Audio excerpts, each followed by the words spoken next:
नमस्कार दोस्तों, स्वागत है आप सभी को हमारे ज्ञापन स्टडी यूट्यूब चैनल में। तो आज का एक स्पेशल क्लास होने वाली है जिसमें हम बात करने वाले हैं क्लास 10th की जो बिहार बोर्ड मैट्रिक परीक्षा 2026 में जो भी स्टूडेंट्स परीक्षा देने वाले हैं। और बहुत सारे स्टूडेंट्स के मन में यह डाउट रहता है कि माध्य माध्यमिक बहुलक और परिसर से हमारे एग्ज़ाम में कैसे कैसे प्रश्न पूछे जाते हैं। तो आज की इस स्पेशल क्लास में आप सभी का इस टॉपिक से जितने भी डाउट रहते हैं सारे क्लियर होने वाले हैं, क्योंकि बहुत ही आसान शब्दों में बहुत ही आसान भाषा में और आसान ट्रिक से आप सभी को सिखाने वाले हैं। एक से 2 सेकंड में ही आप आंसर कर पाइएगा। तो चलिए वीडियो को स्टार्ट करते हैं। Let's start. तो देखिए, सबसे पहले हम समझेंगे कि देखेंगे कि आज का जो क्लास होने वाला है वह किस टॉपिक पर है। ऑलरेडी हम बता चुके हैं, लेकिन फिर भी एक बोर्ड पर जो लिखा हुआ है उसको थोड़ा सा हम समझ लेते हैं। देखिए, सबसे पहले क्लास 10th गणित है, बिहार बोर्ड एग्ज़ाम 2026। यानी कि ये जो क्लास हम करा रहे हैं ये प्रॉपरली यहाँ पर 2026 के लिए क्लास की जा रही है। ठीक है, जो भी स्टूडेंट्स 26 में एग्ज़ाम देगा मैट्रिक का, ठीक है, और जिसके जो भी स्टूडेंट्स के मन में डाउट रहता है कि माध्य माध्यक और बहुलक, माध्य कैसे निकालते हैं, माध्यक कैसे निकालते हैं, बहुलक कैसे निकालते हैं और परिसर कैसे निकालते हैं। बेसिकली ये जो हम क्लास करा रहे हैं ये ऑब्जेक्टिव बेस्ड क्वेश्चन है, ऑब्जेक्टिव बेस्ड क्लास है। ठीक है, यहाँ पर सब्जेक्टिव क्लास की बात नहीं कर रहे हैं। ऑब्जेक्टिव में जो प्रश्न पूछे जाते हैं वैसे हम प्रश्न कराएंगे जो डायरेक्ट एग्जाम में पूछे जाते हैं। तो चलिए एक एक करके सारी चीज़ को समझते हैं और अच्छे तरीके से बारीकी से आपको समझाते हैं। सबसे पहले देखिए, माध्यक बहुलक और परिसर कैसे निकालते हैं। यहाँ पर एक संख्या दिया गया है, यहाँ पर एक संख्या दिया गया है 2 3 2 4 2 5 6 1 8 7। टोटल यहाँ पर 10 को संख्या दिया गया है। अब ये जो 10 को संख्या हमको दिया गया है इनमें से हमें खोज कर ये सभी संख्या में हमें खोज कर कैसे बनाना है कि माध्य हमको कैसे निकालना है, माध्यक कैसे निकालना है, बहुलक कैसे निकालना है और परिसर कैसे निकालना है। यकीन मानिए इस क्लास को यदि आप अच्छे से देख लेते हैं, पूरा देख लेते हैं, तो 100% ये चारों चीज़ें आपको निकालने के लिए आ जाएगा और एग्ज़ाम में 1 से 2 सेकंड में आंसर कर पाइएगा। इसीलिए वीडियो को स्किप मत करिएगा, इस वीडियो को पूरा ज़रूर देखिएगा लास्ट तक। चारों चीज़ें आपको आसानी से समझा देंगे। सबसे पहले आपको माध्य निकालना सिखाएंगे। माध्य कैसे निकालते हैं। माध्य निकालने के लिए एक फॉर्मूला होता है। माध्य निकालने के लिए एक फॉर्मूला होता है कि टोटल कितनी संख्या है उस सभी को जोड़ दो, तो कुल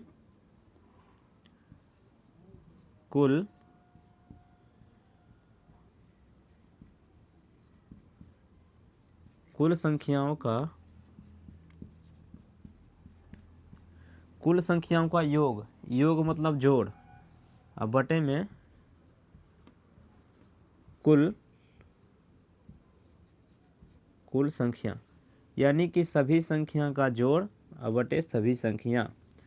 तो इसका मतलब क्या हुआ, इसका मतलब ये हुआ कि ऊपर में जो भी संख्या दिया गया है उसको सभी को जोड़ दीजिए और टोटल कितना संख्या है उससे भाग दे दीजिए। जैसे यहाँ कितना है 2 है, जोड़ 3 है 3, उसके बाद फिर 2 है, उसके बाद फिर 4 है, उसके बाद फिर 2 है, उसके बाद फिर 5 है, उसके बाद फिर 6 है, उसके बाद फिर 1 है, उसके बाद फिर 8 है और उसके बाद फिर 7 है।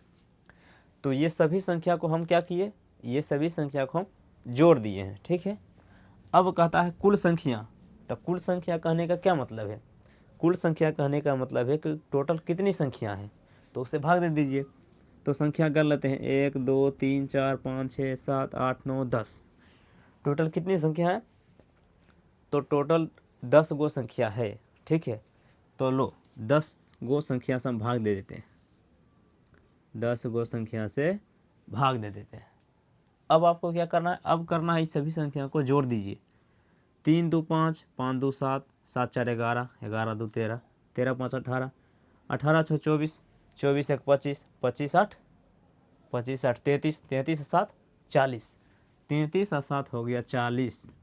तो यहाँ पे हो जाएगा 40 बटे में हो जाएगा 10, 10 से 40 काटिएगा तो 4 बार में कटेगा। लो आंसर आ गया, माध्य निकल गया। माध्य निकल गया। तो ऑब्जेक्टिव क्वेश्चन में यदि आपसे एग्ज़ाम में इस प्रकार के प्रश्न पूछ दिया जाएगा कि बताइए कि इतना इतना संख्या का माध्य क्या होगा, तो आपको क्या करना है, इस तरीके से बनाना है।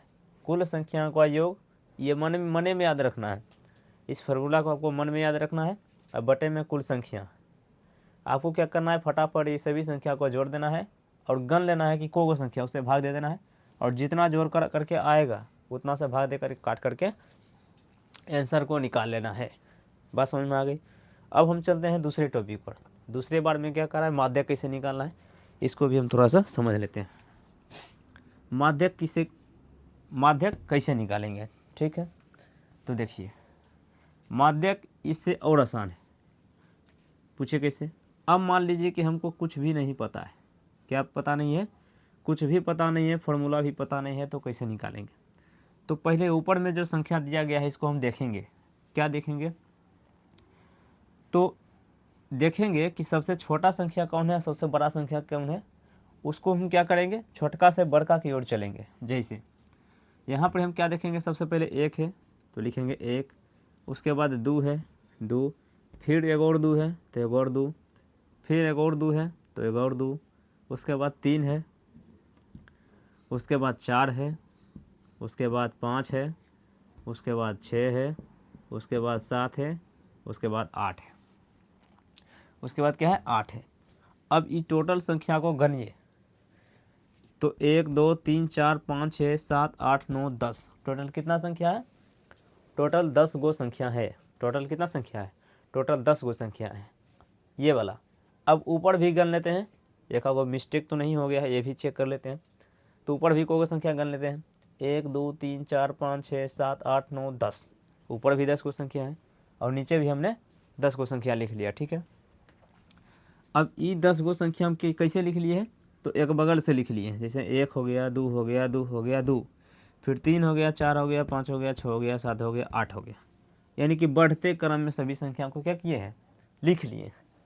अब क्या करेंगे, पहले हम देखेंगे कि 3 गो इधर से लेते हैं और 3 गो इधर से लेते हैं, दोनों जने बराबर बराबर ले लिए, ठीक है।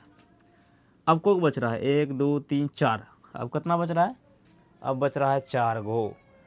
तो अब क्या करेंगे, अब क्या करेंगे, सो देखिए अब क्या करेंगे कि एगो और इधर से लेते हैं और एगो और इधर से लेते हैं, ठीक है। तो बीच में कई गो बच रहा है, बीच में बच रहा है 2 गो। तो आप बोलिएगा कि इसको भी ले लेते हैं और इसको भी ले लेते हैं, तब तक कुछ नहीं बचेगा। जब दोनों देने से आधा आधा बढ़ जाता है तो कुछ नहीं लेने की संभावना जब उत्पन्न हो जाती है, तो हम क्या करते हैं, बीच वाला 2 गो संख्या को छोड़ देते हैं और यही बीच वाला 2 गो संख्या को क्या करते हैं, बराबर दे के 3 जोड़ 4 और बटे में 2 कर देते हैं। ये कैसे हो गया, इसको भी हम समझ लेते हैं। ऊपर में को संख्या को घेरे हैं, तो ऊपर में 2 गो संख्या बच गया था, वो दोनों संख्या को क्या किए हैं, जोड़ दिए हैं, दोनों संख्या को क्या किए हैं, जोड़ दिए हैं। तो कई गो संख्या जोड़े हैं, 2 गो, तो 2 से भाग दे दिए। अब यहाँ कितना हो गया, 4 और 3 7, 7 बटे 2, यही हो गया आंसर। यही क्या हो गया, आंसर। इस पर एक और क्वेश्चन हम कर लेते हैं।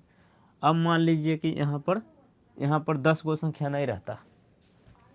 अब मान लेते हैं कि यहाँ पर 10 गो संख्या नहीं रहता, तो क्या करते, तो 10 गो संख्या नहीं रहता और मान लीजिए कि यहाँ पर एगो 9 भी रहता। एग्जाम्पल के लिए समझ लेते हैं, यहाँ पर एगो 9 रहता, तो कैसे बनता।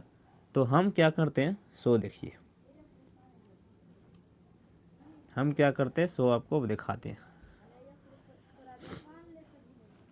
1 2 3 4 5 6 7 8 9 10 11 हो गया।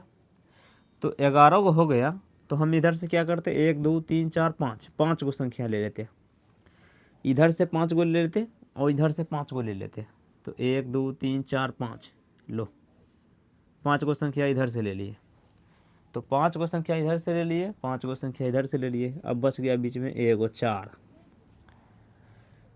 बीच में कौन चीज बच गया, बीच में बच गया 4। अब ये 4 जो बचा है यही क्या हो जाएगा, ये 4 जो बचा है यही क्या हो जाएगा, माध्यक हो जाएगा। क्या हो जाएगा, माध्यक। यानी कि कहने का यह मतलब है कि कोई भी संख्या बराबर बराबर भाग में यदि बंट जाता है तो बीच वाले दो संख्या को जोड़ करके 2 से भाग देकर आंसर निकाल लिया जाता है। यदि बीच वाले संख्या बराबर बराबर नहीं बढ़ता है, कोई एक संख्या बचता है, तो बीच वाले संख्या ही उसका माध्यक होता है। ठीक है, इस प्रकार से आप इसको सॉल्व कर सकते हैं। तो इसको तो हम समझ लिए। अब समझते हैं बहुलक को, कि कोई भी हमको इस प्रकार की संख्या दिया रहेगा, कोई भी हमको इस प्रकार का संख्या दिया रहेगा और पूछेगा इन संख्याओं में बहुलक क्या है, बहुलक कौन है या बहुलक क्या है, तो उसको किस प्रकार हम बनाएंगे इसको हम समझ लेते हैं। तो सबसे पहले देखेंगे संख्या, और संख्या में देखेंगे कि सबसे ज़्यादा बार रिपीट कौन सी संख्या हुआ है। जो सबसे ज़्यादा बार रिपीट हो वही उसका बहुलक हो। तो हम यहाँ लिख देते हैं, जो संख्या सबसे ज़्यादा बार आए वही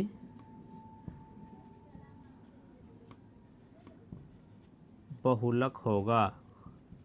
वही क्या होगा? बहुलक होगा।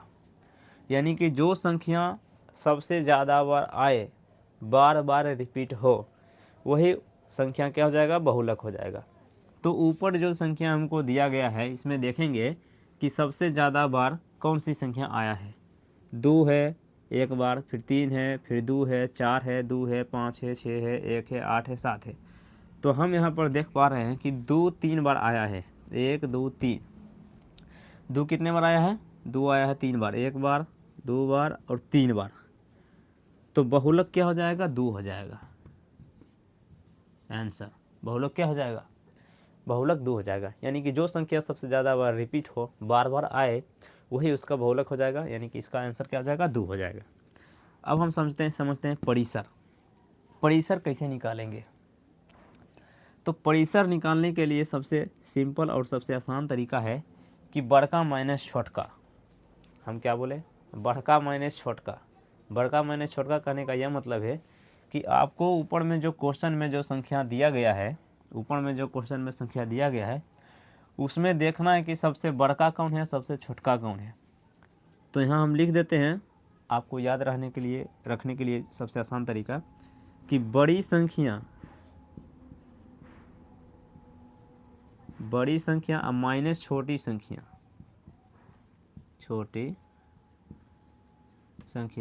यानी कि बड़की संख्या माइनस छोटकी संख्या। तो इसमें खोजना है आपको कि सबसे बड़का संख्या कौन है। तो सबसे बड़का संख्या यहाँ पर क्या है? 8 है। सबसे बड़का संख्या कौन है? 8 है। तो हम लिखेंगे यहाँ पर 8। और सबसे छोटका संख्या कौन है? तो सबसे छोटका संख्या कौन है? 1 है। कौन है? 1। तो घटा देंगे 1। तो 8 में 1 घटाएंगे कितना आएगा? 7 आएगा। यही हो गया आंसर। यही क्या हो गया? आंसर। तो इस प्रकार से आपको क्या करना है? माध्य, माध्यक, बहुलक और परिसर आपको निकालना है। बात समझ में आ गई? अब ये सारे चीज़ें आपको 1 से 2 मिनट में आराम से बन जाएगा। तो आज का जो टॉपिक रहा माध्य, माध्यक और बहुलक, परिसर कैसे निकाले, तो आप ऐसे निकालिए, इस प्रकार से निकालिए। 1 से 2 मिनट में आपका आंसर तैयार हो जाएगा।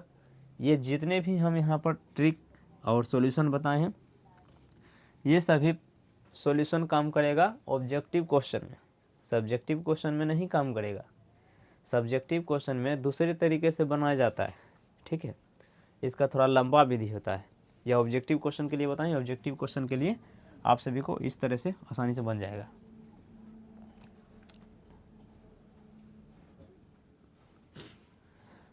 माध्य, माध्यक, बहुलक से ऑब्जेक्टिव क्वेश्चन में जो भी और यहाँ पर सूत्र और फॉर्मूला बनते हैं, ऑब्जेक्टिव क्वेश्चन कितने प्रकार के और कितने टाइप्स के बनेंगे, और कितने माध्य, माध्यक, बहुलक जो सांख्यिकी चैप्टर है, लास्ट मैथ का लास्ट चैप्टर है, उसमें ऑब्जेक्टिव क्वेश्चन बनेंगे, वो हम नेक्स्ट वीडियो में कवर कर देंगे।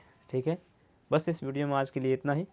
बाकी जो भी हमारे ऑब्जेक्टिव क्वेश्चन रहेंगे माध्य, माध्यक, बहुलक का, हमारे ज्ञापन स्टडी यूट्यूब चैनल पर अवेलेबल रहेगा। प्ले लिस्ट में जाकर वहाँ पर देख लीजिएगा। ज्ञापन स्टडी यूट्यूब चैनल को सब्सक्राइब कर लीजिएगा यदि आप हमारा वीडियो पहली बार देख रहे तो।